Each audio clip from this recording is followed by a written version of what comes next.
comes Bryant ahead of the field, reverse slam.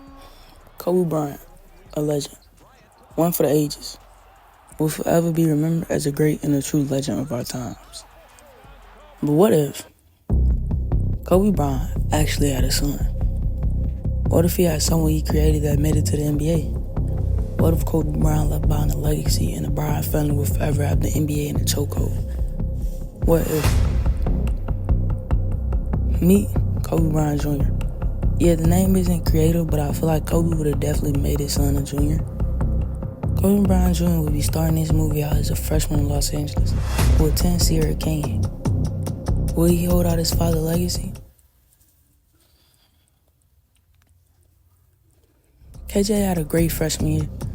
As a third guy at a tough Sierra Canyon squad, averaging 15.4 points per game on the year after being broadcasted on ESPN for his averages throughout the year and his playing style as an ISO guard with comparison to his father and James Harden.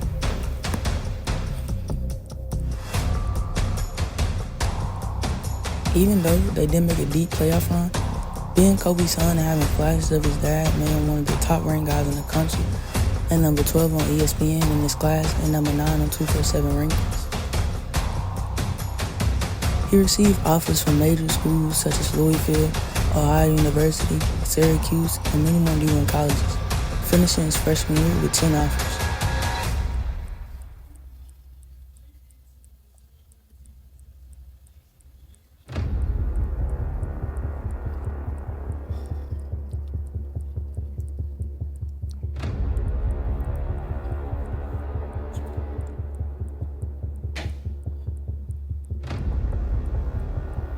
As some would be surprised, KJ decided not to play during the summer to rest his body after aches in numerous games during his freshman year at Sierra Canyon. Also, wanting to be a number one guy just like his father, KJ, his mother, and many other relatives and close associates decided he needed to transfer to a school he'd be the main star at. Instead of playing UIBL, KJ rested well and decided to transfer to Merion High School like his father. Spending his sophomore year away from his family and with family friend and basketball coach Johnny Wilkins.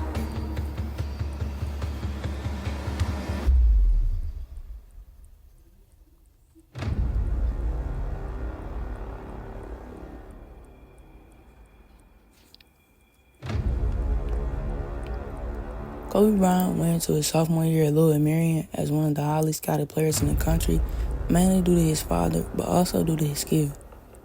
A lot of talk shows like Jimmy Fallon and basketball discussion shows like any ESPN show wanted to load of the story on how KJ is completely going into his father's footsteps by even attending Lower Merion High School. However, KJ and his family decided to not let any of it get to his head and deny any TV time unless his basketball skills were being televised. In this world, Kobe Bryant is dead, but I won't try to address that a lot due to the sensitivity and how I never personally knew him. KJ's sophomore year was a movie. By the end of the year, he jumped up to the number 2 player in the country on ESPN and number 1 on 247 rankings in his class and number 17 player in the country regardless of class.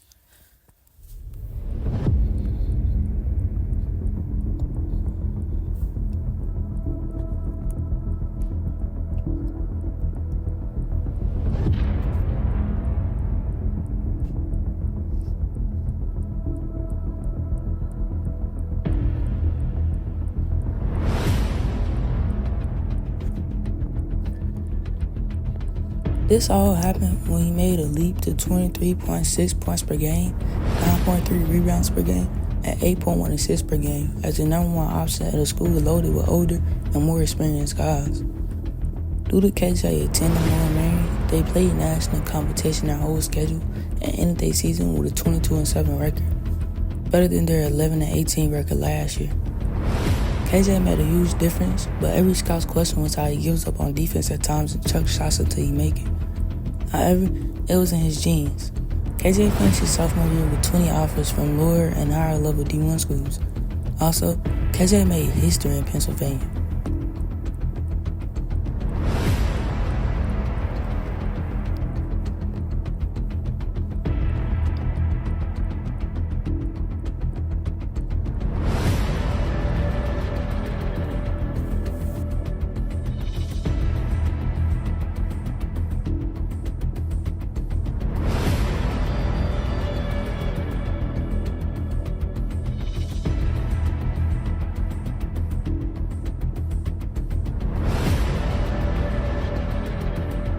He was named Gatorade Player of the Year in the Pennsylvania and was the youngest player to win the award. Also, he brought home a state championship to Lower Merion High School, scoring a record-breaking 66 points in the final game. Yeah, he's the real deal. But KJ became homesick, missing his family in Los Angeles. He only seen them on breaks and couldn't even visit much after the season since it was right back to work.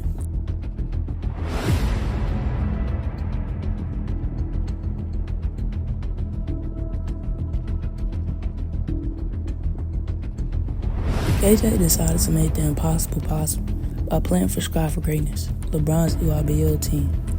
In his EYBL season, but only for 10 games, averaging 27.8 points per game and 12.3 assists per game. He just needed to make a case that he's the undeniable number 1 player in the country. KJ decided to rest his body and spend some needed time with his family in Los Angeles while preparing to enter his junior season. And yes, he's staying at Lower Merion to make history again.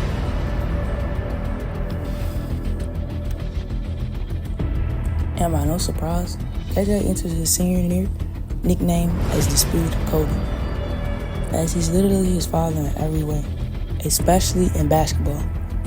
KJ's decision to stay at Lower Merion was the smartest, going into the season the number 1 player in the country with 25 offers and loaded NIL deals. He even got a PE offer of any selected Kobe's from Nike, of course, even though he denied it and said he wants to work harder for that opportunity. Well, he did just that.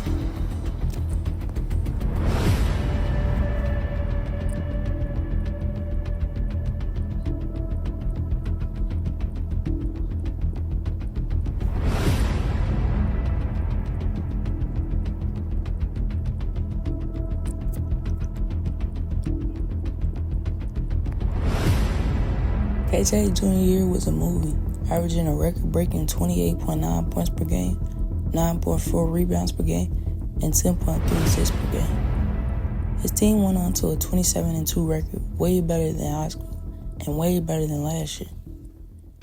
He was named the best scorer in high school basketball and came towards the end of his junior year with 32 offers. He played every game like it was his last. KJ was seen as the best player by every scout, but still, they questioned his defense and sometimes how he gave up on the ball.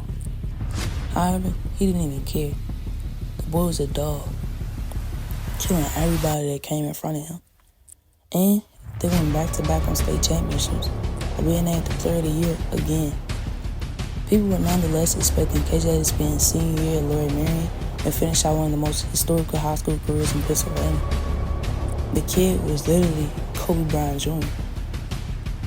Everybody went to see him, even have Michael Jordan and LeBron James in attendance to his games and working out a close relationship with them and spending every workout with them. Hey Kay, is it true you're reclassifying up a year and graduating this year? No way. Yes, it's true. KJ decided to reclassify up a year, making his junior year his last year of high school basketball. But now, where will he go to college? It's everyone's question. What will the number 1 player in the country do?